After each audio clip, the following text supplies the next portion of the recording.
questions, Oh. Mr. That was fast. Yes. Extend natin, sir. You want? Sir, sa kuryente, ERC Chair de Banadera nagsuggest na tanggalin daw sana po ninyo ang 12% VAT on the generation charge at ang buwisan is yung distribution charge lang para bumaba po yung singil sa kuryente. Your thoughts on that, sir? That's one of the things we're looking at. Meron talagang pwedeng in each, even on the spot market, in the transmission charge, there are areas that pwede pa nating ibabay. So again, I've been talking to some of the producers, yung ating sa energy production side natin. Willing naman sila, naiintindihan naman nila that this is an emergency situation. And of course, you mentioned now the ERC, we have to be very strict in enforcing IPIRA. But beyond that, we also have to look at possible amendments to IPIRA. Dahil medyo na-outdated na yung ibang provisions sa IPIRA. Kasi nagbago na yung sistema. Just the division between production, transmission, and distribution. That was, IPIRA was supposed to take care of that. Pero iba yung nangyari. So we have to look into that law. But yeah, meron kaming nakikita, baka may makuha dito, baka may makuha diyan, baka may makuha dito para ibaba agad yung presyo ng gasolina, ng crudo, ng gas. The problem is, kasi ang production side naman natin, when it comes to energy, it's more or less in line with the rest of the world. So it's in the system. There are problems that are inherent in the system, the way it has evolved. So kailangan talaga natin balikan. And the key there will be IPIRA. And we already have a team doing just that, looking to see where we can reduce the price of petroleum goods, number one, and what changes we have to make in terms of legislation, in terms of policy, to make the whole system more efficient, despite the fact that the prices of oil have gone up.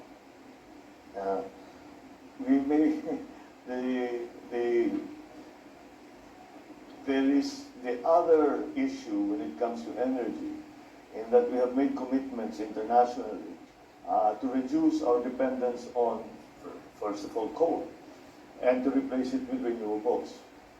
But when we first tried to do that, right after COP26, if you remember, the whole world tried to do it, wala palang kapalit yung coal. Hindi pa ready yung renewables. So, tignan natin yun. We have to also determine the mix of renewables. The renewables to traditional. Diyan na pumapasok ang usapan ng nuclear. Because if you look at statistics, look at it, tanggalin muna natin yung mga politika. Tignan natin talaga ang data. Nuclear remains to be the cleanest and cheapest way to produce energy. The problem is that the lead time for any power plant, not only nuclear, minimum yata 5 years. So matagal yan. So in the transition, we have to find another source, a cleaner source of energy.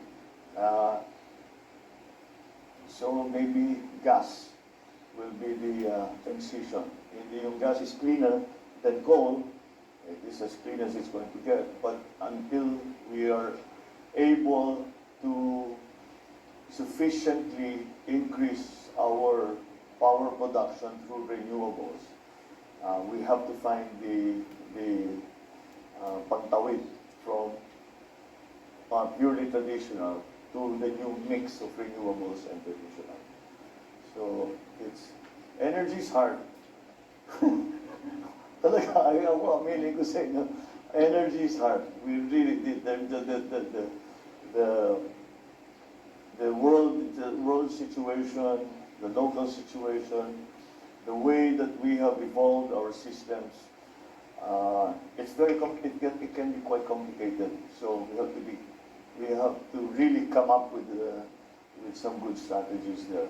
But in general, we have begun to see areas where that may potential na dyan tayo kukuha, may baba natin ang presyo ng singil sa kuryente.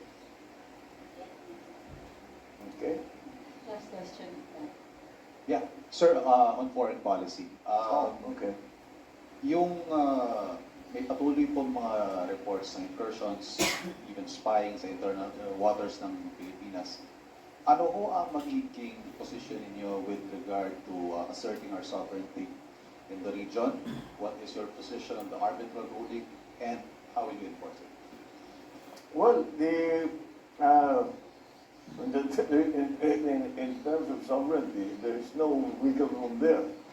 Our sovereignty is sacred, and we will not compromise it in any way. We are a sovereign nation with a functioning government, so that we do not need to be told by anyone how to run our own country. So that's essentially sovereignty, self-determined in the Philippines. So again, there is no room for negotiation there. It is sacred and inviolable. So that is my approach to Philippine sovereignty. I have already said this before. Considering in the West Philippine Sea that there have been these conflicts, we will not allow a single square, and even make it smaller, a single square millimeter of our maritime, coastal, and up to 200 kilometers rights to be trampled upon. And how do we do this? We strengthen our. Well, we're talking when there's not traipse around it. We're talking about China. And how do we do that? We talk to China consistently with a firm voice. And we say that hindi naman natin pwedeng girahin. At ang gusto ba natin gawin yun? Manggigera pa tayo ngayon, papasok pa tayo sa gera. That's the last thing we need right now. So, we have to continue to discuss with them the conflicting claims that we have with China and that China has with other members of ASEAN. And I think ASEAN is still going to be a very critical part of that discussion. But nonetheless, we also have to continue to pursue bilateral contact and communication with China. In fact, this is what I mentioned when I spoke to President Xi. When he called me to congratulate me on winning the election. I immediately went and I said that we have to continue to talk about this. We cannot be allowed to. This cannot be allowed to fester and to become more severe in terms of a problem between our two countries. So that's why in foreign policy, the Americans now, of course, have a very strong global interest, strategic interest in the region, with the rise of China, and their view that the West Philippine Sea is a critical part of the trade routes, which it is, and that's why it's so important. Trade routes for shipping in the region. So we are a small player amongst very large giants in terms of geopolitics. So we have to fly our own way. I've said it before, I'll say it again. I do not subscribe to the old thinking of the Cold War, where we had the spheres of influence, where you were under the Soviet Union or you were under the United States. I think that we have to just find an independent foreign policy where we are friends with everyone. It's the only way. The closest part of China to my province, Ilocos Norte, is 600 kilometers away. We have to be good neighbors, and we ask them to be good neighbors to us as well. It is of mutual benefit to our countries.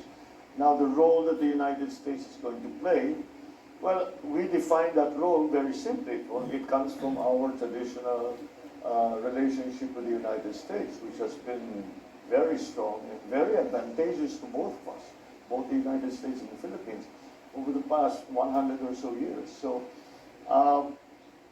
that's how we define that. So we must maintain that balance. I think we are not. I don't think we are the only country that's having to do that. And again, the partnerships that we make within the region, ASEANs primarily, are going to be of critical importance when it comes to that. So we have to make those. As I told the ambassadors when they came, not only economically but geopolitically, as we emerge from the pandemic and the crisis that it brought, we have to form alliances and partnerships, because no country can do this, can recover or can change foreign policy on their own. Can change the geopolitical situation on their own. And that's why we have to forge partnerships. And those are the partnerships that will keep things stable. And that's my belief and that's my approach. Last lang po yung arbitral ruling. Patuloy po ba natin ito igigit? Ay, hindi natin. Nasa atin na yung arbitral ruling. So we will, of course, we have a very important ruling in our favor, and we will use it to continue to assert our territorial rights. It's not a claim; it is already our territorial right, and that is what the arbitral ruling can do to help us.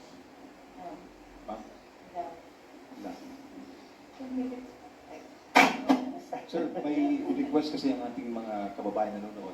Meron daw po ba kayong mensahe sa kay President Duterte na niyo pong papalitan sa pwesto, sir?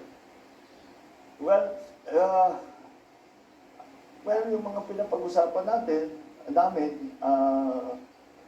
bago pa ng-eleksyon, ay sinasabi na, basta itong mga bagay na ito, ituloy mo, please, that is the request that they submit.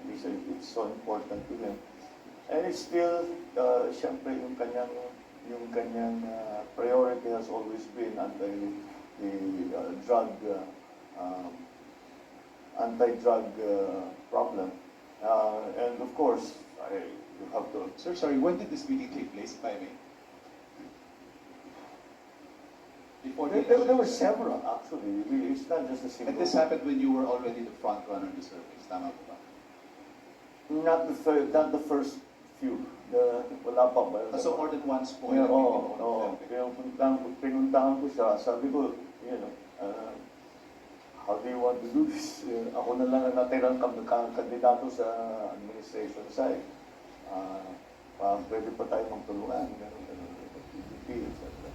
Anyway, that was, but ang kanya, sinasabi niya, the one thing that he was very assertive about was that ituloy mo yung anti-drug syndicate na sinimulan mo. Do it your own way. If you listen to it, do it your own way. Palitan mo, gawin mo yung gusto, pero wag mong iiwanan yan dahil kawawa ang kabataan natin.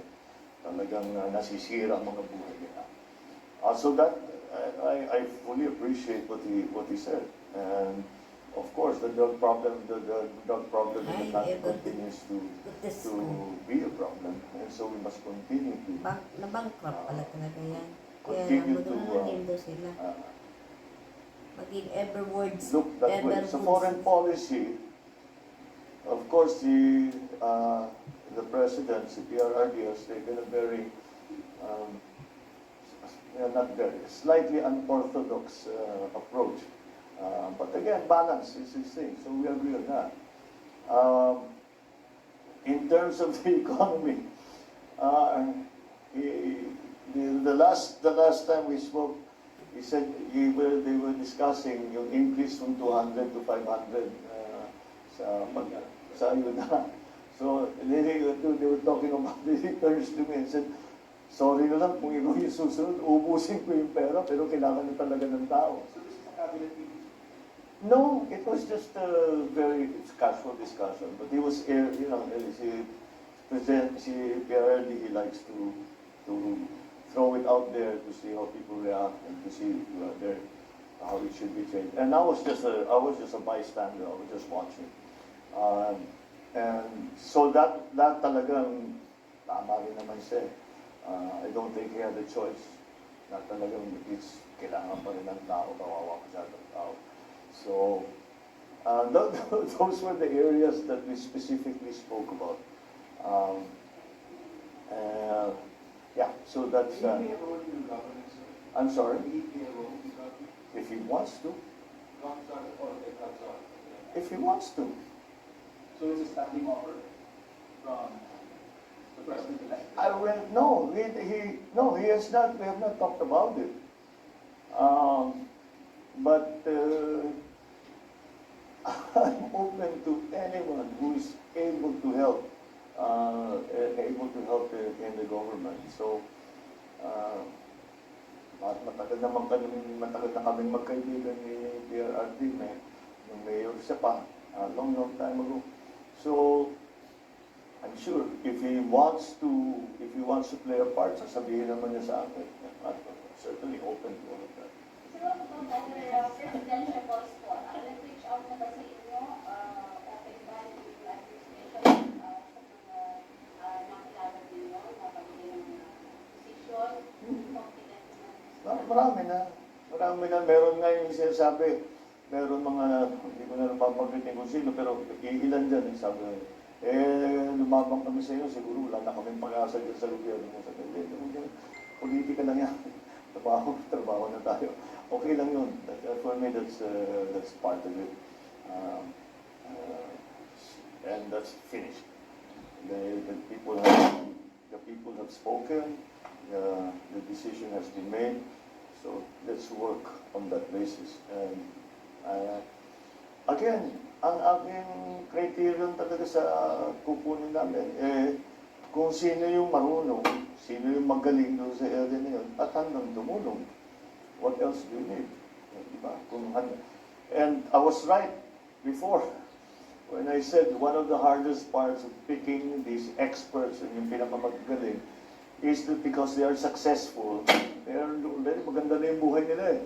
Sabihin, pumasok ka sa politika, ang gulo-gulo ng politika. But ang dami talagang willing dahil Pilipino sila. Nagkamamahal sila sa Pilipinas. Maraming salamat po. Thank you. Thank you. Thank you, PDP. Thank you, Secretary.